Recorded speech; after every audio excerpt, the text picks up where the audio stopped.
رب اشرح لي صدري ويسر لي امري واحلل عقدة من لساني يفقهوا قولي. اللهم ربنا الهمنا رشدنا واعذنا من شرور انفسنا.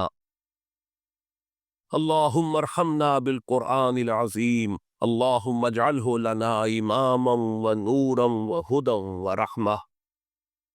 اللهم ذكرنا منه ما نسينا وعلمنا منه ما جهلنا وارزقنا تلاوته آناء الليل وآناء النهار واجعله لنا حجة يا رب العالمين آمين.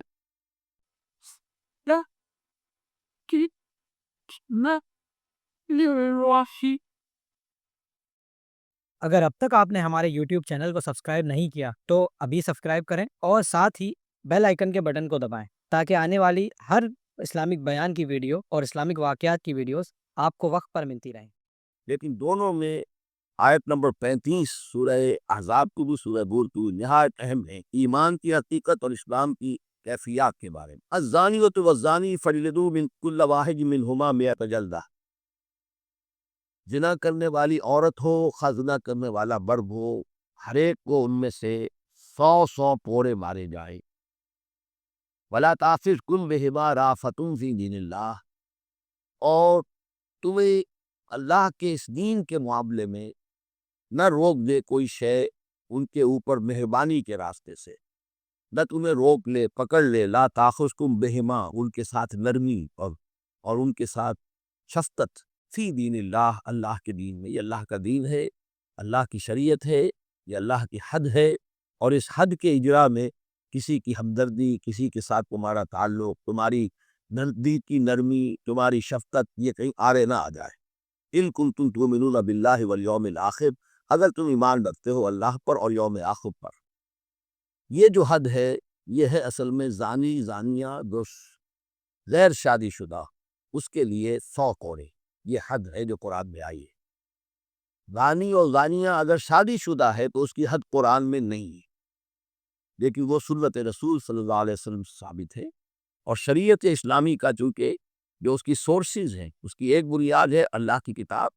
اور دوسری بنیاد جو انڈیپینڈنٹلی قرآن مجید سے آزاد ہو کر ایک مستقل بنیاد ہے، مستقل سورس ہے، وہ رسول ہے صلی اللہ علیہ وسلم۔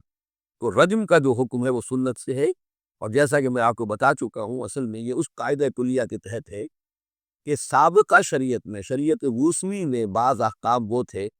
کہ جن کو نفی نہیں آئی ہے، انہیں جو قدم نبی اکرم صلی اللہ علیہ وسلم نے اس امت کے اندر بھی جاری رکھا ہے۔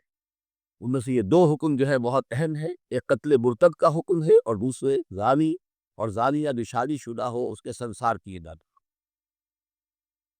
وَنَشَّتْ عَذَابَهُمَا طَائِفَةٌ مِّنَ الْمُؤْمِنِينَ، اور چاہیے کہ جب انہیں یہ حد جاری کی جا رہی ہو، سزا دی جا رہی ہو، اس وقت موجود رہے اور دیکھے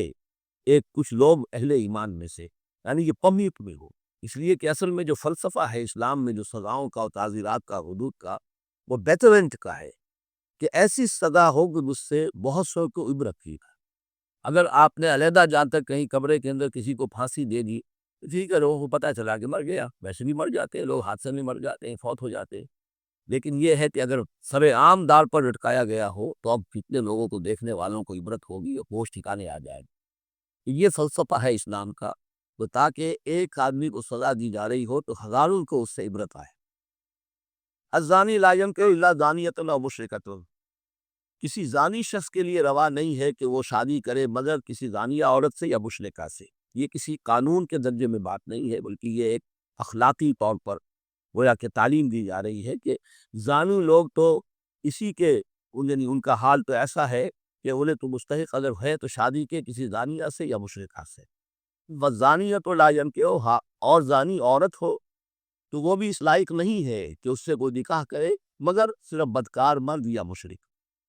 وحرم ذلک علی المؤمنین، اور یہ دونوں جو ہے زانی مرد اور زانی عورتیں یہ تو حرام کر دی گئی ہیں مومنین کے حق میں۔ یہ کہ کوئی توبہ کرے، جو بھی ہے معاملہ وہ علیحدہ ہے اس سے۔ والذین یرمون المحصنات ثم لم یاتوا باربعۃ شہداء، اور جو لوگ جو خاندانی عورتیں ہوں، حفاظت میں ہوں کسی خاندان کے اور نکاح کے قید میں ہوں، چاہے نکاح کے قید میں ہو تو ڈبل احسان ہو گیا کہ خاندانی بھی ہے اور دوسرے یہ کہ نکاح کی قید میں بھی ہے، نکاح کی حفاظت بھی انہیں حاصل ہے۔ نہیں تو یہ کہ اگر غیر شادی شدہ ہے لیکن کسی شریف خاندان سے ہے، آزاد خاندان سے ہے، اگر ان کی عورتوں میں کوئی شخص جو ہے ان پر عیب لگائے، زنا کا الزام لگائے، اور پھر وہ نہ لا سکے، ثم لم یاتوا باربعۃ شہداء، 4 شہید نہ لا سکے، فجلدوہم، تو پھر اب ان کو کوڑے مارو، 80 جلدہ، 80 کوڑے، 80 دبڑے، ولا تقبلوا لہم شہادۃ ابدا، اور ان کی شہادت اب کبھی آئندہ قبول نہ کرو، واولئک هم الفاسقون، اور یقیناً یہی لوگ فاسق اور نافرمان ہیں۔ یعنی زنا کا الزام اگر لگایا جا رہا ہو تو پھر جو الزام لگانے والا ہے اسے 4 گواہ چشمدید پیش کرنے ہوں گے۔ اگر وہ 4 چشمدید گواہ پیش نہیں کر سکتا تو گویا کہ اب یہ قذف کہلائے گا کہ اس نے ایک الزام لگایا ہے جس پر ثابت نہیں کر سکا، لہذا اس جرم کی سزا 80 کوڑے، کتنے قریب چلا گیا ہے۔ اور اس میں حکمت یہ معلوم ہوتی ہے کہ اگر فرض کیجئے کسی معاشرے میں، مسلمان معاشرے میں کسی لوگوں سے غلطی ہو گئی ہے، اس غلطی کا چرچا نہیں ہونا چاہیے الا یہ کہ اس کے لیے ثبوت موجود ہو کہ اسے کیفر کردار تک پہنچایا جا سکے۔ اگر تو ثبوت اتنا ہے کہ سزا دی جا سکے تو ضرور، لیکن اگر نہ ہو تو خاموش رہو، ورنہ یہ کہ خام خواہ برائی کا چرچا ہو جائے گا جبکہ اس کا سد باب ممکن نہیں ہے، اس کی سزا دینی ممکن نہیں ہے، تو اس میں سکوت جو ہے وہ بہتر ہے۔ الا الذین تابوا، سوائے ان کے کہ جو توبہ کر لیں من بعد ذلک، اس کے بعد وہ اصلاح و اصلاح کر لیں، یعنی یہ کہ کبھی کسی زمانے میں ان سے یہ غلطی ہو گئی تھی، انہوں نے کوئی تہمت لگائی تھی زنا کی اور 4 گواہ پیش نہیں کر سکے، طویل عرصے تک جو ہے ان کی گواہی پھر کسی بھی اسلامی عدالت میں قبول نہیں کی گئی، بعد میں ان کی روش ایسی رہی ہے، رویہ ایسا رہا ہے، انہوں نے اصلاح کر لی ہے، توبہ کر لی ہے، اب وہ قابل اعتماد ہیں، تو یہ جو معاملہ اس پر سے ختم ہو جائے گا، ان کی گواہی بعد میں قبول کی جا سکے گی۔ فإن اللہ غفور رحیم، تو اللہ غفور رحیم۔ والذین یرمون ازواجہم ولم یکن لہم شہداء الا انفسہم، اب ایک خاص معاملہ آ رہا ہے کہ کسی شوہر نے اپنی بیوی کو دیکھا ہو زنا کرتے، وہ الزام لگائے کہ میں نے دیکھا ہے اپنی بیوی کو زنا کرتے، دراصل ہے کہ اس کے پاس 3 اور گواہ نہیں ہیں،